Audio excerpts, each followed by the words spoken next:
is give you some insight into how I go about managing the circle when I'm actually playing seriously and I want to get that chicken dinner. What I'm here for is to try and help the humans, and I don't want to come across as arrogant or some kind of super player. That is not me at all. I just want to try and build some kind of resource so that newer players specifically in the game can take these ideas and run with them and improve their experience and have a better time.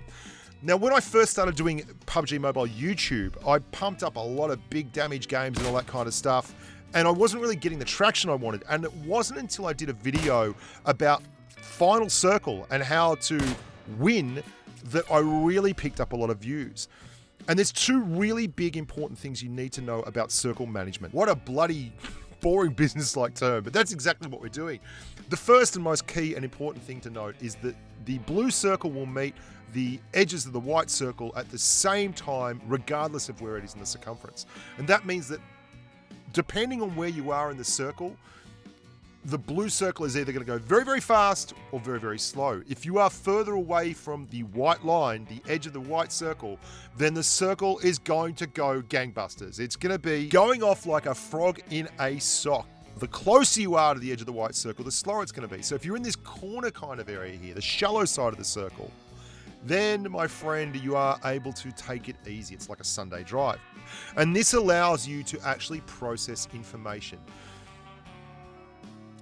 When you're running across an open field with your gun away so that you can go faster and 3 Red Bulls pumping through your veins because you don't have any choices because you've left it so late to actually get through that section and to the next safe part of the circle, you are in a bad place. But you can see here, the shallow side of the circle moves so slowly, it's imperceptible, it's like a glacier, that I am able to just process all the information that's going on around me. Not only can I look at those hit markers and figure out if people are within range or if I can shoot them, where it's going to be safe.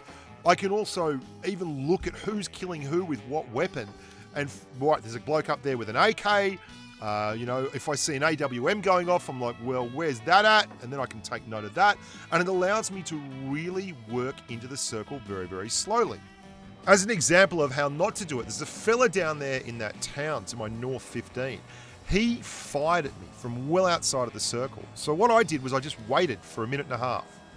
A minute and a half to get a frag. I mean, that's not too long a wait. And eventually he had to move. He had no choices left to make. And that's bad circle management. That's just putting yourself in a horrible position where even if I can't shoot straight, if I can't throw it in the ocean from 5 feet away, eventually I'm going to get enough shots off. Gee, I was having a rough day at the office. I think the next video is going to be called Car 98K, How to Shoot Straight by Not Me. This is an example though. This is the essence of the video right here. Now, the whole point of managing the circle is so that you get yourself in a position where you can gather up the information around you and make the next step to safety without having to worry about getting rammed by someone running in from the other side of the zone. Like you obviously can't prepare for everything. If you're going to run along, there will eventually be some dude who's been sitting in the middle of a field of grass for 25 minutes with a UMP waiting for you. It's just how things happen. But you can do your best to not have that happen to you. Now, one of the things you'll note if you've watched a lot of my videos is that I don't just look into the middle of the zone where I'm going. I spend an awful lot of time watching my 6, looking to see what the zone is flushing to me. Now that is the long, deep side of the circle. And these guys are absolutely screwed because the circle has caught up with them. They haven't managed it quite as well as they could have, and it's left them in an exceptionally exposed situation where I can just farm them as they're coming in. We've all been there. We've all been that squad where you are literally screwed by the circle and you've got to run into the middle of a firefight and you lose, you get wrecked. All the hard work you did earlier is gone. Managing the circle will save you from that. And it's something that you've got to stay on top of. And you have to do the work early. By doing the work early, I mean getting to the position like I did there, stopping, turning around, being vigilant, looking for someone coming in on your 6. Now, I now know that there is no one coming in from there. I've looked all over that mountainside down to my southwest and a little bit to my south and southeast. So if I run in along the southeastern edge of this circle, of this zone, along this blue line here, I'm going to be able to make some fantastic decisions. Now, I'm not going to run into the middle of the zone. You can see I was 400 meters away when we started this, and I'm now only 200 meters away.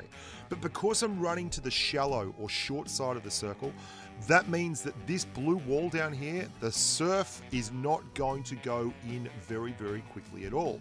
And as soon as it hits me, I'm going to turn northwest and start gathering info that will literally save my life. Watch this. So we now have a very slow moving wall of blue death. I'm looking to my right, I'm looking to my left. Now the circle is your friend right now. It is literally telling you, hey, there is no one on your left flank, there's no one on your right flank, because if there is someone on your left flank or someone on your right flank, they're dead. They're in the blue zone. So as I roll into this nearly final circle situation in a solo versus squad match, I am completely comfortable that I'm in a safe space and all the killing left to do is pretty much in a 45-degree chunk in front of me. That's invaluable. That kind of info is the kind of stuff that allows you to constantly get rating every game, even when you don't have good gear and good equipment and you're up against multiple enemies at one time. I'm going to finish it off with a little bit of circle work here in pretty much the same area. There is 2 people to my north. They were engaged in a firefight. I didn't shoot at them. The reason I didn't shoot at them was because I was well outside the circle. And the worst thing you can do in these kind of last ditch situations is hold up your hand and wave it around saying, hey, everyone, I'm over here. I'm not in the circle, but in the next 30 seconds, I'm going to have to be. How about we all shoot at each other and we can die together?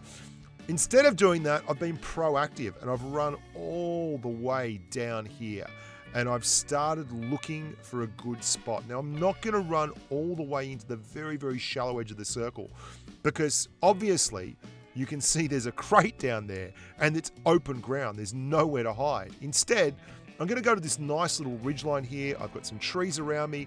I know there's 2 guys to the north. And as I look, I start processing the info that the game's giving me. There's no hit markers yet, but there is smoke in the middle of that circle. So I know there's someone hanging around in there. That's one person.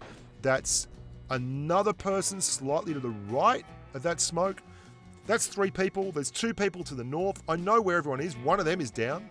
One of them's gone to the play zone. 2 of them have gone to the play zone. Excellent. So now there's only 3 people left. One of them is to the north. Someone else is over here on the right. I'm going to wait. I'm not stopping. I'm not sitting still. I'm absolutely not giving anyone an easy time of this. I'm going to make sure that if they are going to shoot at me, I am going to be a hard target to hit. I've done all the hard work early. I got proactive with my circle management and I moved to a good position. And now everyone else is giving me the info I need to stay alive. There's someone over here. They grinned. Can I see where they are? Still can't. Oh, hang on. A little bit of movement. Headshot, excellent. He was tunneling in on the smoke that was in the middle of the map. And now, happy as a lark. 1-on-1, I will take that all day long. If you let me know that at the end of the game, when I was sitting in the plane, that it would be a 1-on-1, are you comfortable with that? That's cool. The worst I can come is second place. I spotted my target. He's over there. I knew he had to be in that direction because we just cleared a guy over here on our right, and we're going to get him with the next shot. And there's our chicken dinner. Unfortunately, the game disconnected for some reason. I've had this happen a couple of times over the past few weeks. But it's pretty weird. It disconnects, tells you you're lost, and then you look back through your statistics and it tells you actually won. I don't know. Go figure. That's circle management. That's one of the easiest ways you can up your rating. Pay attention to the zone. Start moving early. Get your work done. And you'll come out of it a much happier human being.